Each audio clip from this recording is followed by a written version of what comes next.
Welcome back. You're with us on Trading Hour, and time now for the hot debate. Now, over the weekend, SEBI came out with two different consultation papers to address what has been a burning debate in the digital era in social media circles, and that is a debate on regulating FinFluencers, basically influencers that are imparting quote-unquote financial advice and education. There are lots of parts to it. So SEBI has released two consultation papers. One of them talks about the payments, the entire business model and the payments which an investor pays to a registered investment advisor or a research analyst. So there's one paper dealing with that. There is another paper that basically talks about whether regulated entities like mutual funds, brokers, whether they should be linking up with FinFluencers at all. Yash has gone through both and he will explain them, and then we get to our set of experts, our panel. So Yash, let's start with the second paper first, the one that talks about breaking the nexus between SEBI listed or SEBI regulated entities and FinFluencers. What's the paper saying? Well, Surabhi, how often has it happened that you're scrolling through your Instagram reels and there is some of the other person, a FinFluencer as we call them, talking about recommendations on stocks, financial services. This has been an issue for market regulator SEBI for quite some time. There have been questions to SEBI on this one for a very long time, and finally, market regulator SEBI has acted upon this particular issue. What SEBI has tried to do through its consultation paper is sort of reduce the association between a SEBI registered entity and an unregistered entity, which includes FinFluencers. The objective, as SEBI states, is very simple. First thing, reducing this association between the registered and the unregistered entity like FinFluencers, and second, disrupt the revenue model as far as these unregistered FinFluencers are concerned. Now, how do these FinFluencers earn revenue out of this particular arrangement? There are referral fees for usage of products, platform services. There are non-cash benefits like fee usage, products or services. There's compensation received from the social media platform. There's also product sharing when it comes to the product channel or services. What has SEBI said? Very clearly, 5 important points. One is that no SEBI registered entity will have association with any unregistered FinFluencer. This covers all monetary and non-monetary benefits. It covers all agents, representatives of registered entity. It covers all promotions of products and services relating to the financial sector. Second, SEBI registered entity shall not share any client info with an unregistered influencer or people from that particular community. Third one, SEBI registered entity shall not pay any referral fees based on a trailing commission basis. And fourth one, this is with respect to registered FinFluencers. Registered FinFluencers will have to display their registration number, contact details, investor grievance helpline, all of that on their post. Final, all disclosures from these registered FinFluencers will have to be displayed very clearly on all of their posts. But somewhere, the one part of the problem still remains unaddressed, which is essentially what about the FinFluencers who sort of promote content for their own interest or for the interest of another unregistered entity. Oh, absolutely. Right now, the paper is talking about just sort of the link between financial influencers as well as registered agents, but I guess that gap remains. Yash, tell us also about SEBI's paper mechanism for fee collection by SEBI registered investment advisors and research analysts. It's also more interesting because it's come, together with this earlier paper that you were talking about. Well, that's correct. So this is another issue, a burning topic in the market which the regulators tried to address, and that is the payments to research analysts and investment advisors should be monitored by market regulator SEBI, since these payments are happening to a SEBI registered entity. There is a consultation paper which market regulator SEBI has released. Of course, investment advisors, research analysts, they charge fees to their clients depending on the investment advice or the research that they provide to them. What SEBI said is that they plan to bring a separate mechanism for fee collection by these investment advisors and research analysts. And there's a very crucial quote from market regulator SEBI in this consultation paper, which sort of outlines the body for what SEBI wants to do. SEBI says all fee payments made by client for investment advisory and research services provided by the investment advisor or research analyst shall necessarily be through SEBI specified platform.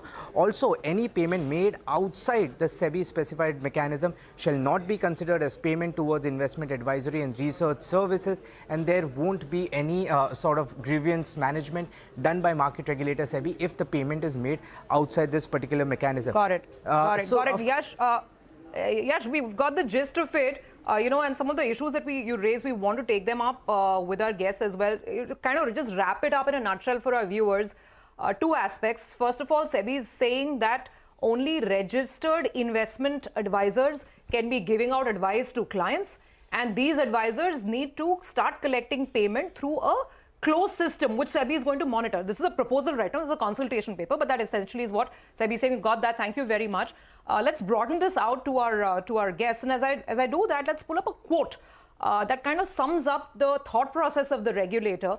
I'm speaking from the discussion paper that we have here with us. And SEBI says, and I quote, influencers not registered with the relevant financial sector regulator may not have the requisite qualification or expertise on the subject. Worse, not being formally subject to financial sector code of conduct, they may not disclose any potential conflict of interest, such as their association with or interests in the products, services, or securities that they promote. And if you're going to get money to put out a post, and if you don't say that it's a paid promotion, and there's a problem. That's a short point that SEBI is making. Well, we have our entire panel of experts to take this forward. Sandeep Parekh, founder of FinSec Law Advisors, Radhika Gupta, MD and CEO of Edelweiss Asset Management, and Mohit Gang, CEO of Moneyfront. Ladies and gentlemen, thank you very much for joining in. This is a burning issue, and I think all of you will agree that this was always coming. The consultation paper is out.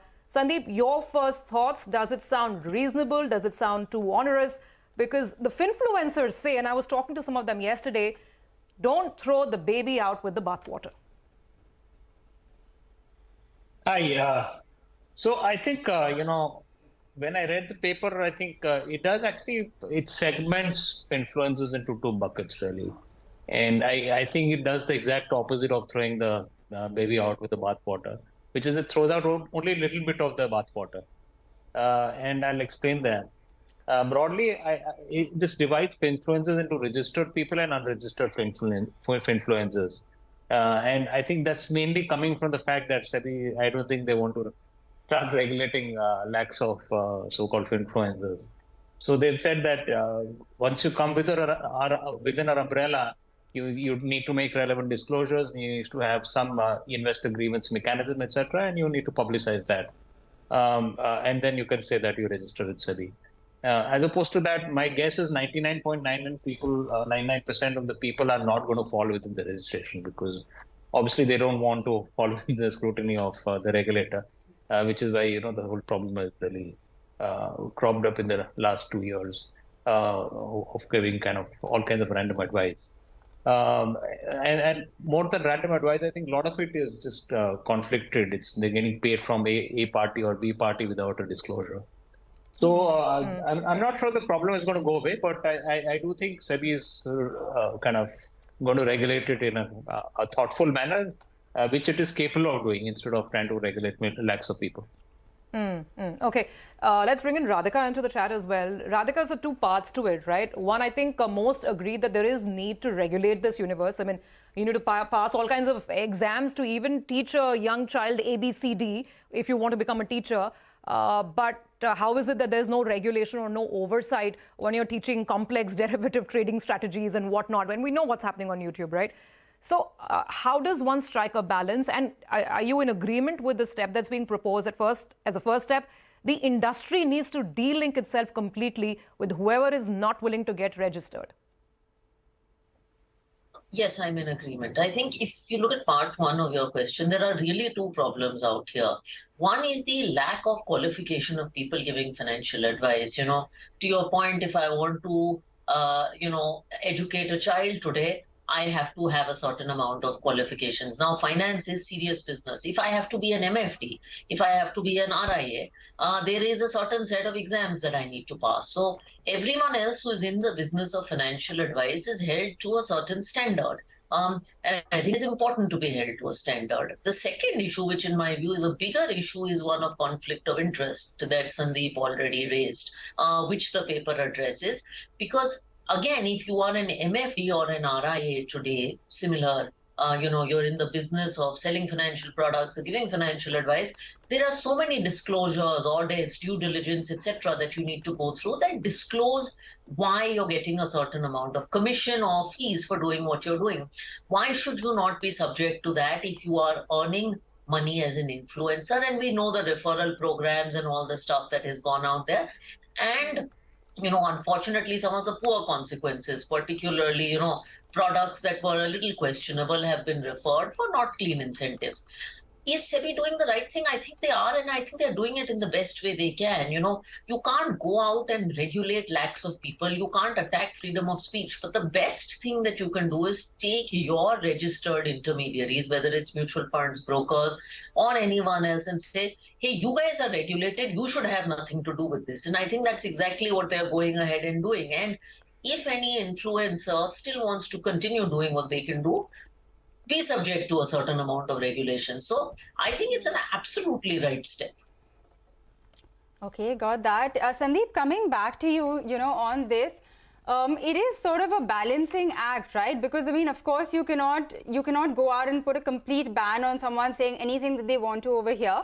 But also, I mean, all of these financial influencers are not about to go and get registered right now. How do you draw that act? Do you think what SEBI has done right now is as close that you can get? Do you think there's, more that can be done while still sort of maintaining a little bit of a balance here?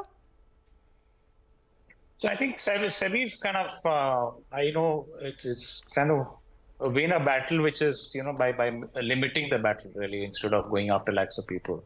So really, I think it's doing the right thing. I think the other side also has to be addressed, which is investor education, which can be done in two manners. One is, of course, people listen to people, smart people.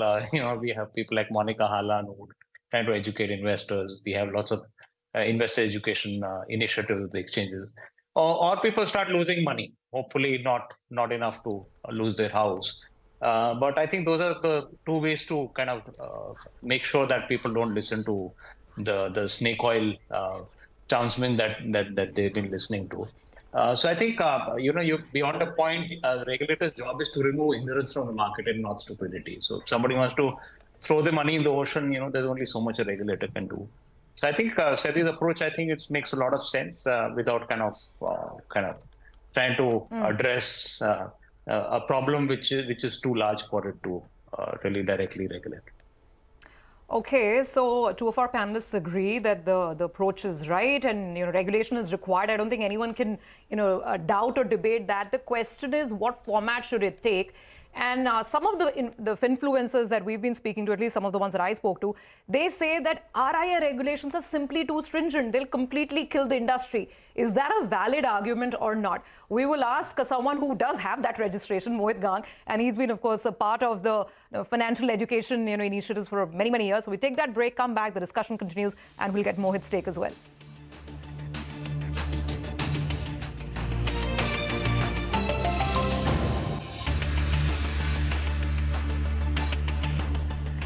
Welcome back. The hot debate is still on. Regulating finfluencers in India is the latest consultation paper from SEBI. Is it the right way to go? Mohit Gang has been patiently waiting by, so let's bring him in as well. Mohit, so the issue is, what is the best way to register? Now, if SEBI says that any finfluencer who wants to, educate, who wants to also maybe work in tandem with a mutual fund like Radhika's, they need to go and register. If RIA is the way to register, is it fair? Because a lot of the finfluencer chaps say that it's too onerous. They say it will completely kill our creativity. Your thoughts? Surabhi, thanks a lot. Look, to be very honest, I will rather choose a middle path out here. I'm neither on that side nor on this side, but I'll try and put forth my views on this. Look, in India today, we have 114 odd crore mobile users and we have 40 crore social media users, right? And how many stock investors do we have in the country? 8 crore to 10 crore, and mutual fund unique investors, 3.5 crores. Now, if you and I, or even Radhika with all her branch networks and might of being an AMC, would want to take the mutual fund industry to a 40 crore user base, can we do that? Look, the simple answer to this entire thing is we can't, right? And that's where the finfluencer as a category in the ecosystem has been extremely prominent to getting new users to come to adopt financial products. Now, the merit of it and the right and wrong of it, we can debate. What is the right way of doing it? Whether they register as an RIA regulations. Look, being an RIA for last 7 years, myself as a corporate entity, I can tell you the regulations are extremely onerous. RIA as a bunch of fraternity is a dying fraternity. The number of RIAs and RAs put together in this country might be around 1,000 odd, maybe to my best estimate, and that's also dwindling like a dodo. right? So it's extremely onerous. The regulator out here needs to find a middle way. Can the finfluencers be registered with MFI as a different category? Can they provide incidental advice and not a proper advice? Can they still go out and detail and debate around merits of doing an SIP, merits of investing in mutual funds? Yes, they should be allowed to do that, right? They should not be allowed to recommend schemes, to show derivative strategies, and to give trading calls and to give stock calls and all. I'm totally for it. You regulate that, you tell them you're not allowed to do XYZ, but to educate investors to invest in financial products, I think that's something which we need them as a community to, right? And if you really want to take this culture forward of financial savings, I think regulator will have to expand the circular. You can't limit it in 2 pages and say that if you're unregistered, you are of no use. You better register as an RIA or RA. RIA is extremely onerous regulations, right? So you have to give them a middle way. Even MFTs in this country are allowed to give incidental advice. It's a different reason, different thing altogether, that on the ground they completely will go overboard and give all kinds of advice, but they're also allowed to give incidental advice. So why not allow RIAs certain latitude and give them few do's and don'ts, which are very clear, that you can do this, you can educate, but you can't give trading calls or you can't give whatever XYZ. So that's my take on that. Sandeep, comment on this point, right? What falls under the realm of investor education? It's quite clear, and there is a unanimous opinion that SEBI wants to clamp down, and rightfully, on anything that falls as investment advisory. Buy a stock, do a straddle on a Nifty bank. That's a complete no-no, right? But again, this investor education, there are so many masterclasses which are taking place on how do you read a balance sheet, to understand derivatives. There are so many multiple YouTube videos on whenever there is a new IPO, there are hundreds of these influencers talking about what the company does. They've read all those 400, 500 paid RHP and they're explaining it to viewers. So that comes in the classic investor education, which Mohit was also talking about. What is the SEBI stance on that based on what you've picked up? No, so first of all, I don't think anybody really provides education because, it's simply not profitable to go on YouTube unless you literally get millions of views. So everybody has some kind of conflict of interest built in. Somebody's peddling an IPO gets paid by the promoter. Somebody who's kind of selling options trading wants to kind of route trades to their broker, which of course legal, but SEBI wants to restrict that. So I think there are all kinds of incentives at play, and almost none of it is coming from YouTube ad revenue. So I think the idea is to not allow, you don't go to a surgeon and say, okay, anybody with a knife can come and operate on me. You need some standards, and financial advice is extremely dangerous. You can literally, the people who've lost their homes trying to bet on option strategies based on these educational courses. So I don't think it should be left alone. But at the same time, as I said, a regulator can only do so much. Most of it will have to come from investor education, whether it's by burning the fingers or by actually educating them. No, I completely understand what you're saying, and I completely get that, Sandeep, because these master classes on options trading strategies, and I keep going back to that point that even to become a kindergarten teacher, you have so much regulation. So how do we deal with this? And Radhika, that's the issue. You can tell mutual funds or stockbrokers not to associate with unregistered finfluencers, but what are you going to do about these master classes? Because a lot of the finfluencers are saying that we are not dealing with clients, we are not registering clients. Why should we become an RIA? It's an education initiative between us and whoever's choosing to pay for this master class. How will SEBI wrap its hands around that? See, that is a much trickier territory to handle. So you can say you disassociated people like mutual funds and brokers from influencers. Great. You said people who want to get registered will get registered. Now, registration gives you the benefit of being able to earn an income by working with market registered intermediaries. But can I still operate in the zone of gray? I can absolutely operate in the zone of gray today. It prevents me from access to it, clips my wings in some way, but it doesn't prevent me from offering master classes or doing whatever it is. I think the thing that needs to be done there, and I'm also empathetic to what Mohit said, Surabhi, for a second, is that social media does have power. And one of the things that this group does very well is create content and make often very boring finance content about selling SIPs, very interesting and palatable to a new generation of viewers. So, don't take away from that they do. But I think some awareness also about using the right forms of financial advice. The market and the investors also need awareness that when you go to a doctor, you take financial advice, but I don't take cricketing advice from a doctor, right? So some awareness about who you need to take financial advice from and who you shouldn't and why you shouldn't be attending these options master classes, that also needs to be done. Yeah. Radhika, just one final question. You were talking about how a minimum standard is required for any of these influencers. Do you think putting parts of, things, just completely cancelling them, saying, for example, you cannot allow advice on derivatives, which is places where, people make more losses. Do you think that is one way to go about it? To say that, okay, leave the derivatives out of it. Maybe advising on, say, starting an SIP, starting a mutual fund is a good idea. And of course, no one's, taking away the fact that influencers have really forwarded and put forward the importance of, investing. But do you think parts of it should completely be left out just because of the kind of losses one can suffer in these segments? Yeah, one suggestion is to make a carve out of the RIA regulations for this category of people so that it is not so onerous and say this is what you can do and this is what you cannot do. And what you cannot do is, recommend schemes, get incentives for financial products, especially unregulated financial products like crypto, give advice on derivatives because that is complicated. There are a whole host, give stock tips because that requires a certain set.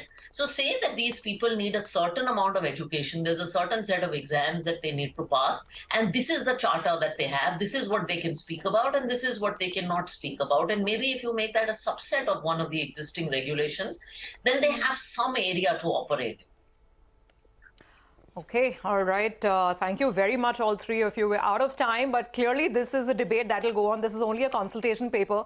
15th of September is the last date by which people can submit their comments. Let's see what comes out. We live in very, very interesting digital times. Thank you very much to all three of you for joining in today. Quick break on that note. More on the markets in just a bit.